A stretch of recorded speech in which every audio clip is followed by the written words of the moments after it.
बच्चों ये ट्रेजरी चालान फार्म है जिसको आप उत्तर प्रदेश माध्यमिक शिक्षा परिषद बोर्ड की वेबसाइट से डाउनलोड कर सकते हैं और मार्केट में भी मिल जाता है ईजिली, कहीं परेशानी की जरूरत नहीं है।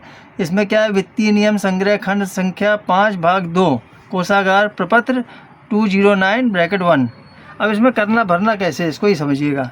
कोषागार बैंक का नाम, जिस बैंक में आप संबंधित सब्जेक्ट की फ़ीस जमा कर रहे हैं उस बैंक का नाम, जनरली इंडियन बैंक और SBI, दो ही जगह। एक्चुअली पूरा भरा हुआ मैं आपको दिखा देता हूँ क्योंकि समय आपको ज़्यादा बर्बाद नहीं करूँगा। देखिए एक बच्चे का भरा है फॉर्म, ये मार्केट से उसने ख़रीदा था, ठीक है ना। यहाँ पे ऐसा भरा, देखिए Indian bank civil line Prayagraj, इसका प्रयागराज का बच्चा है ये। और इसके बाद एक लाइन छोड़ के आप सीधे इसको मत पढ़िए, मैं जो बता रहा हूँ खाली उसको देखते जाइए। फिर बच्चे का नाम लिखिए, सन ऑफ जो भी है, उसका पता मैंने छुपा दिया है जिसका भी है ये, ठीक। इसके बाद यहाँ पे आता है जमा की जा रही धनराशि का पूर्ण विवरण।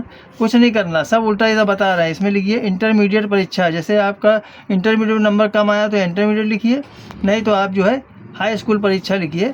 और इंटरमीडिएट परीक्षा संनिरीक्षा शुल्क वर्ष 2026 जरूर लिखिएगा। इसके ठीक नीचे आप अनुक्रमांक जो आपका भी रहा है वो डालिए। इसके बाद जो है लेखा शीर्षक का पूर्ण विवरण, इसमें करना कुछ नहीं है, आप विषय लिखिए।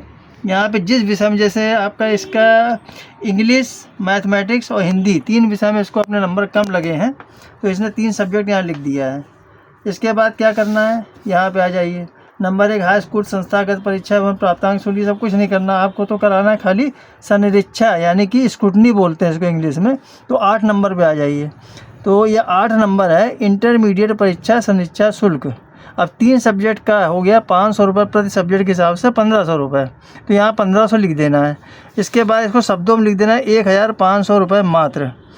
फिर इसके बाद जमाकर्ता का नाम व हस्ताक्षर, इसमें जो स्टूडेंट है उसका नीचे नाम रहेगा, ध्यान रखिएगा, स्टूडेंट का नाम रहेगा और उसके ऊपर उसका साइन रहेगा, देख रहे हैं ना आप लोग।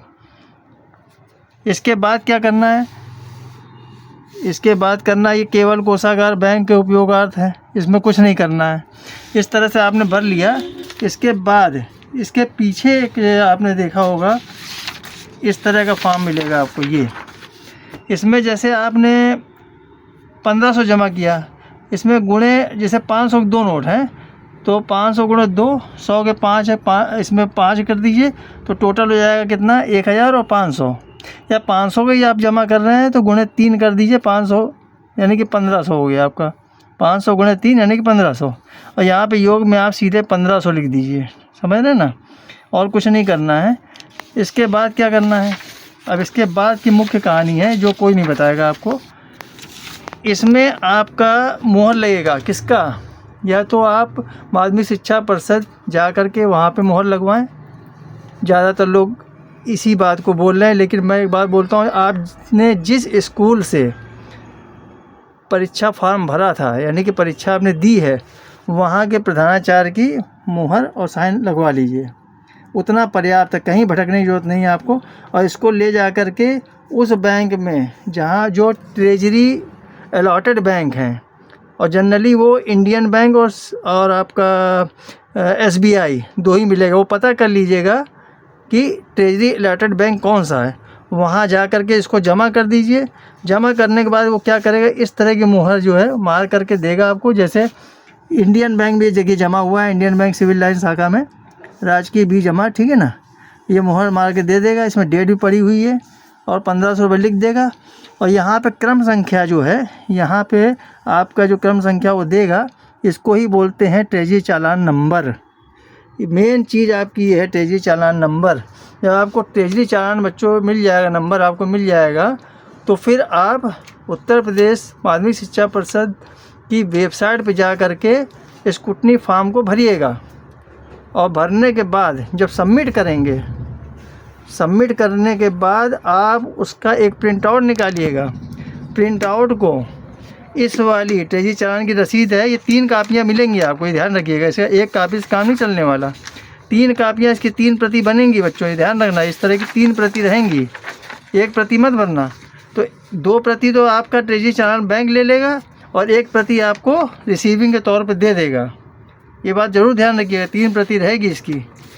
इस तरह की 3 प्रति रहेगी आपकी, ठीक है। देखिए पीछे इस तरह से दिया हुआ ना, ये देखिए जो मैंने बताया था आपको भरने के लिए, 500 गुणे 2, 100 गुणे 1, 1500 हो गया, यो ख़त्म काम।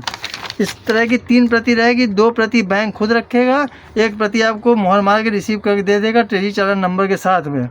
तो जब आप वेबसाइट पर जाकर फॉर्म फिलअप करेंगे, रोल नंबर जैसे ही डालेंगे तो उसमें आपके नाम अपने आप छपा हुआ आ जाएगा। सब्जेक्ट क्लिक कर लीजिएगा, 1 subject, 2 subject, 3 subject, 4 subject, 5 subject, उसमें ऑप्शन दिए रहते हैं जितने में आपको स्क्रूटनी करानी है, जितने सब्जेक्ट की, ठीक है। उसके बाद क्या करना है, उसका प्रिंट निकाल लीजिएगा। इसका प्रिंट बच्चों इस प्रकार से निकलेगा, आप ध्यान से देखिए, ये कोई दिखाएगा नहीं आपको। इस बच्चे ने 3 सब्जेक्ट के लिए भरा था ना स्क्रूटनी फॉर्म, देखिए जनरल हिंदी इसमें यस हो गया, इंग्लिश में यस हो गया, मैथमेटिक्स में यस हो गया, ठीक है। इस तरीके से निकला। अब इसके साथ में इसको यानी कि चालान जो आपको रिसीविंग मिली है, इस तरीके से करके कहाँ भेजना है ये भी बता दूं। ये रहा पूरा पता, माध्यमिक शिक्षा परिषद, क्षेत्रीय कार्यालय, प्रयागराज, उत्तर प्रदेश, पिन कोड 211001। और यहाँ लिख दीजिएगा परीक्षा का नाम कौन सा, जैसे इंटरमीडिएट है, हाई स्कूल है तो हाई स्कूल लिख दीजिए, वर्ष 2026 जरूर लिखिएगा। आवेदन पत्र काहे के लिए, संनिरीक्षा हेतु यानी कि स्क्रूटनी हेतु। और यहाँ पे प्रेषक जोड़ने की बच्चे का नाम, सन ऑफ जो भी है, ठीक है। और यहाँ पे आपको क्या रहेगा, एड्रेस जो भी है, पिन कोड रहेगा और मोबाइल नंबर ज़रूर लिख दीजिएगा। और इसको स्पीड पोस्ट या रजिस्टर्ड डाक द्वारा भेजना है। तो बच्चों इसको एक चीज़ ध्यान रखिएगा, ये ओरिजिनल ही भेजिएगा और इसकी एक फ़ोटोकॉपी अपने पास रख लीजिएगा और इसकी भी, ठीक है ना, क्योंकि आपके पास भी। और एक चीज़ और ध्यान से समझिए, आपने स्पीड पोस्ट रजिस्ट्री जो की है, इसकी रसीद को बहुत संभाल के रखिएगा और उसकी एक फ़ोटो स्टेट भी करा लीजिएगा, क्योंकि उसका कलर अक्सर उड़ जाता है, क्योंकि वही आपका एविडेंस है। और इसके बाद जब आपका ये सारा प्रोसेस कंप्लीट हो जाएगा, सारी कापियाँ चेक हो गई, रीचेक हो जाएगी दोबारा, ठीक है, तो जो भी अपडेट होगा आपको वेबसाइट पे ही मिलेगा। और यदि अपने बढ़े हुए नंबरों से आप संतुष्ट नहीं होते हैं तो मुझे ज़रूर बताइएगा, तो मैं उसके आगे की कार्रवाई क्या करनी वो मैं आपको बताऊंगा। उसके लिए लीगल एक्शन होता है, वो आपको अगले वीडियो में मैं बताऊंगा। ओके बच्चों, बाय।